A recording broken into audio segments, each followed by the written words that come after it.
What is going on, everybody? Welcome to another episode of the Dope Black Therapist Podcast. Daggone. It's been a while. Podcast. Daggone it. Welcome to another episode of the Dope Black Therapist Podcast. I'm your host, Blaze. Thank you for being here. Thank you for rocking with me. Thank you for being present as always. It has been a little while since I've done an episode, and that's because there's been a lot going on. A lot of good things. And mostly it's just I've been busy, and it's been a good busy, coming to the end of the year and trying to get prepared for 2025 and what that looks like. It's amazing how quickly this year just zoomed by, and I've been doing a lot of reflecting on how things have been going for the year, and it's been a really good year overall, from an increased number of clients, several speaking engagements. I think I had a goal of 5 and I ended up having 12 speaking engagements this year. And I think that's really great. And several of them were paid, and this was really awesome. And I have opportunities already for 2025 where I'm going to be speaking again. And I have a couple of other things on deck to make sure my next year is full of abundance, not just financially, but mentally and physically and emotionally and spiritually as well. And doing everything that I can to be sure that I stay on that track, And that can get hard sometimes. Because that imposter syndrome still creeps in, you know what I'm saying? That imposter syndrome comes in, and it makes us feel like that we're not worthy of all these things, or we are so used to expecting the worst out of things because that's what we're used to. And I think we tend to thrive in chaos, and we get nervous when things are calm, And things have been pretty calm, and that's one of those things where it's just like, oh snap, what the hell is about to happen now? What's on the horizon that's going to make this shit worse for me? And we create things in our head to make shit worse for us. And when the reality is it's okay that things are smooth sailing. So I was, I was talking to a friend of mine, at dinner, the other night. We've known each other since elementary school, and we have both experienced grief and loss and hardships and so many different things, and yet we also ventured into new careers after things happened with our previous, and it's one of these things where you don't realize how strong, how resilient you are until things start to crumble around you, and you have to rebuild things on your own. And this is one of those things. We had this conversation last night, and she was telling me about how she started a nonprofit. She started her own coaching business. She has published several books, children's books and financial literacy, and she's trying to get people of color on top of their money and try to teach them at a young age. And she's doing such amazing things in this world. And I look at that and I was like, yo, that's so dope. And what was really dope about it is how that wasn't the original plan. She was doing something completely different. And she, circumstances changed and she had to make those things different. And it reminded me of how I had to do things too, is, leaving the fire department and going into mental health and trying to make this career work, and then publishing, my book and getting these speaking engagements and trying to make these things happen. This wasn't part of the plan. I thought I was going to retire a firefighter, I thought I was going to work my 30 years and ride off into the sunset of retirement, like, because that's what you're supposed to do. And, divorce happened, and depression happened, and anxiety happened, and all these things happened. And it was just like, yo, nope, we're going to do something different now, so let's flip the script. And I think a lot of us we get afraid of that.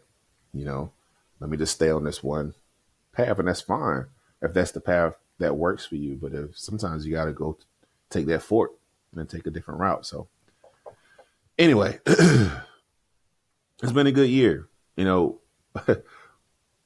Last week, not this past week, but the week before, I did something really unexpected, and I took a cruise. I went on vacation, you know, with my kids and my family, and we were 30 deep on that boat. 30 deep on that boat. And that's something I had been on the cruise one other time. That was before I got married, and that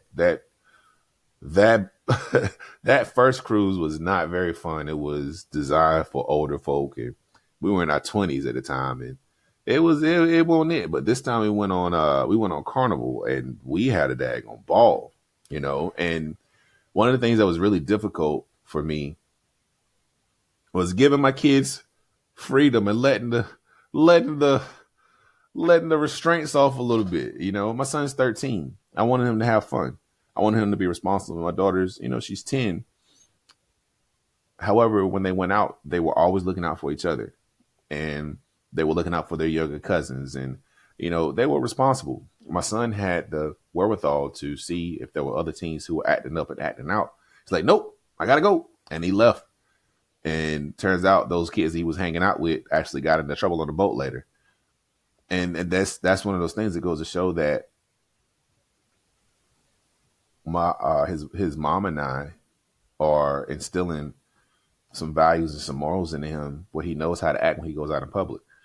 My daughter, which was so surprising, she was up under me the whole time, and we stayed together. And I learned last night that she is into quality time. She wants to, and I don't know why it didn't dawn on me earlier. She wants to spend time with me or her mom or her stepdad or whatever. That's how, she receives love is people are spending time with her, making time for her. That's why she wants to throw the football all the time. That's why she wants to play basketball. That's why she wants to, play Madden with someone or have somebody watch TV. She values that time. And I should know that because I like quality time too. It's like, yo, just sit down with me and chill with me for a little bit. Let's go do this. Let's go do that. And it makes sense in the world. I think my son is more along the lines of gifts because he's into fashion and he wants to look good and he likes to smell good. And, he is constantly asking like for small things. I bet if I just bought him, his favorite drink or his favorite snack, he'd be okay. And that's one of the things I think as parents we forget to do sometimes is we forget to engage with our children the way that they like and need to be engaged with, and instead we do it the way that we think that we should engage with them. And I think that's something that was really difficult for me because sometimes I don't have the energy to go outside and play. I'm not as healthy as I would like to be. However, it don't take anything to just sit down and play a video game. It doesn't take anything to go outside and throw the football for about 15, 20 minutes or do whatever, or run some plays, or, we'll do a workout or work on some of the karate, or, it doesn't take anything to look at shoes with my son, or, let's look at some of these things to look at and figure out how we can get them for a little bit later on. It's one of those things where small things can have huge impacts when it comes to our children and being parents and everything. So, but going back to the cruise, we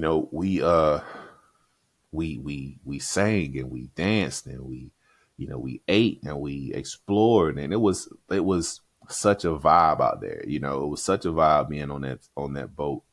Even with choppy waters at times, we still had a good time, and seeing my mom and my grandma and my aunts and my nieces and my nephews, and all of my little cousins smiling and enjoying this. It's like sticking together the whole time. And like we went to shows together and always ate together. And it was like, this is what family is, And I'm thinking about this during the holidays and how, you know, life happens, and so many friends and family are spread out, and we life, and we're doing, they marriage and partners and kids and jobs and all these different types of things. And where we were growing up, we only had one place to stay because that's all we could afford.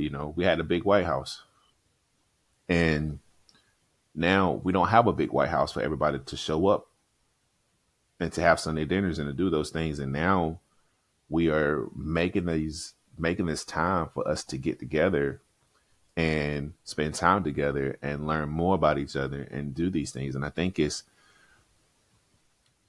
that's one of the things that I know I've been missing. I've been missing community. I've been missing family, and being with my family on that cruise, I actually unplugged.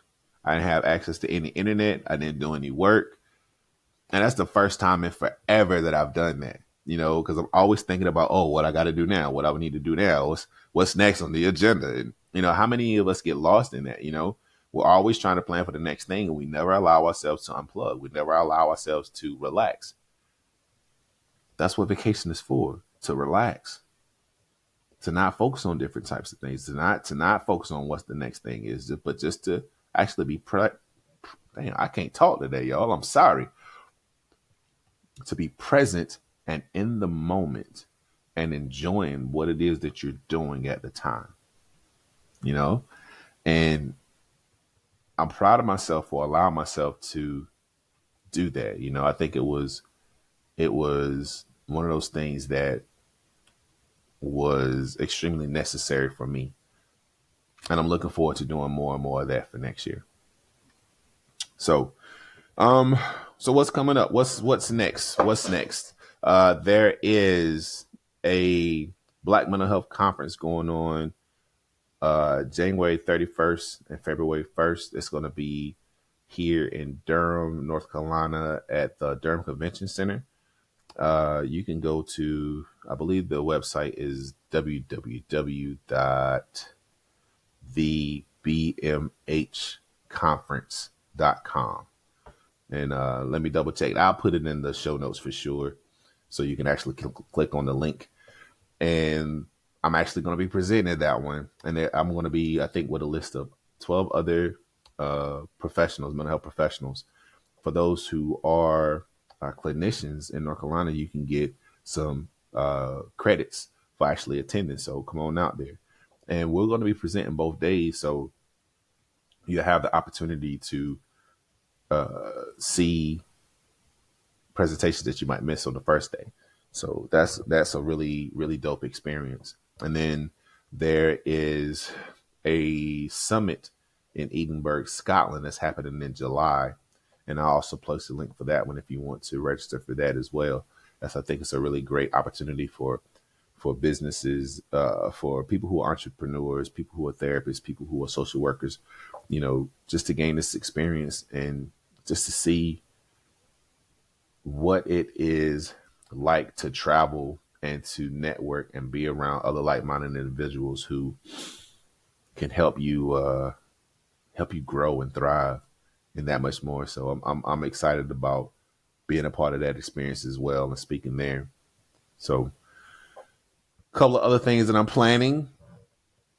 I want to do a couple of workshops. The men's group is going to get back started in January, so be on the lookout for those as well. And I'm going to continue to do the podcast. And one of the things that I would like for you all to help me out with is I'm going to place a survey in the show notes so you can actually give me some feedback.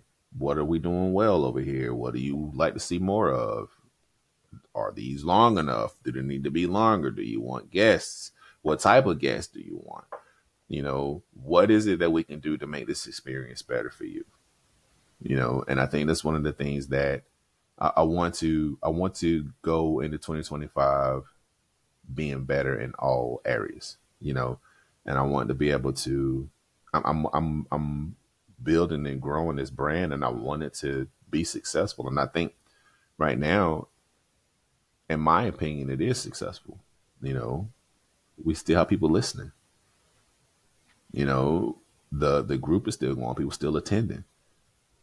There are clients still coming in looking for therapy. There are people who are seeking therapy and more than willing to speak with people about what they have going on. There are people who are having these conversations. There are people who are open to being vulnerable. There are people who are not afraid to admit that they need help. And I think it's a beautiful thing. I really do appreciate y'all more than you know. I appreciate you tuning in. I appreciate you being patient with new episodes. I appreciate just your honesty and your feedback when it comes to this program.